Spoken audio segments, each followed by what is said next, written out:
Ever get the feeling that some people, they just kind of radiate good vibes? Like, no matter what life throws at them, they always seem to bounce back, see the bright side. Yeah. Well, today we're taking a deep dive into that very thing, the inner optimist.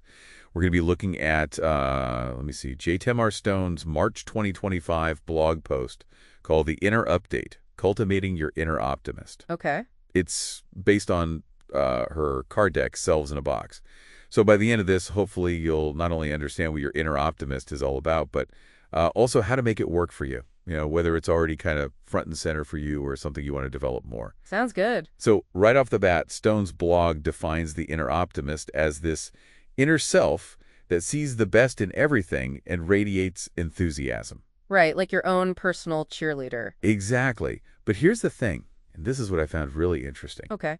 She's not saying you got to ignore problems or pretend everything's perfect. No, not at all. It's more about, approaching life with this resilient spirit, this underlying belief that even when things are touch, they have a way of working out. I think that really connects to the idea of what they call post-traumatic growth, in psychology, where people actually find strength and meaning in overcoming adversity. It's not about denying the bad stuff, but transforming it. Yeah, that's a really powerful way to look at it. It's like that saying, right?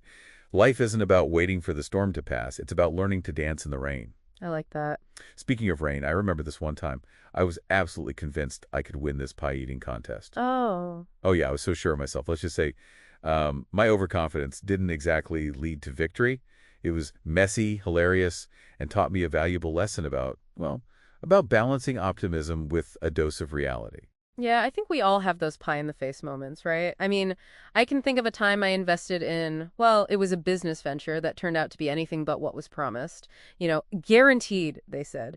It definitely, I'd say it tempered my optimistic outlook, taught me the value of due diligence, let's put it that way. Right. But your story also brings to mind those two spectrums that Stone talks about, the primary optimist and the disowned optimist. Right, right. So if your inner optimist is primary, it means you naturally see the glass half full, but maybe you need to check yourself sometimes to avoid those pie-in-the-face situations. Yeah, you're inclined towards the positive, but tempering that with realism can save you some trouble.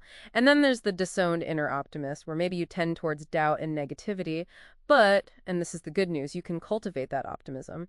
Stone suggests, she suggests starting with noticing those little sparks of joy in everyday life, reframing challenges as opportunities to learn and grow, giving yourself permission to dream big. I love that. It's like you're not forcing yourself to be happy all the time, but choosing to shift your perspective, be more intentional. So how do we actually do that? How do we bring the inner optimist to life, in a way that feels real and makes a difference? Well, Stone outlines, let's see, 4 practical steps. The first is what she calls inner awareness. And it's not just about feeling good, it's about noticing your thoughts and how they impact your actions. Are you lifting yourself up? Are you lifting others up? Or are you, getting stuck in those negativity traps? Yeah, that makes sense. Next is compassionate balance. It's like optimism with a backbone. You see the reality of the situation, but choose to approach it with hope and a proactive mindset. Right, so it's not about naive optimism, but using hope to actually inspire action, like focusing on solutions instead of just dwelling on the problems. Exactly. Then there's connection with others.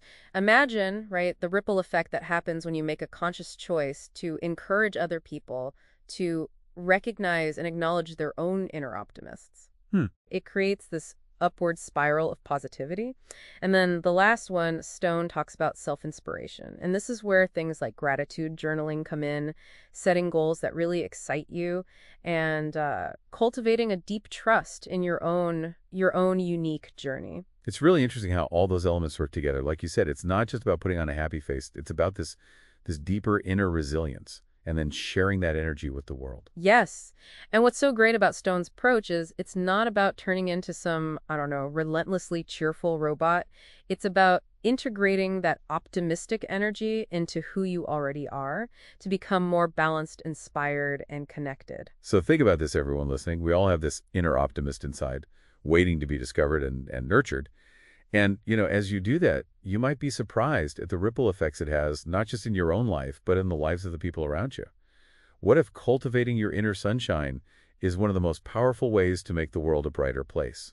Something to think about. Yeah, definitely. And that's a wrap on our deep dive for today. Until next time.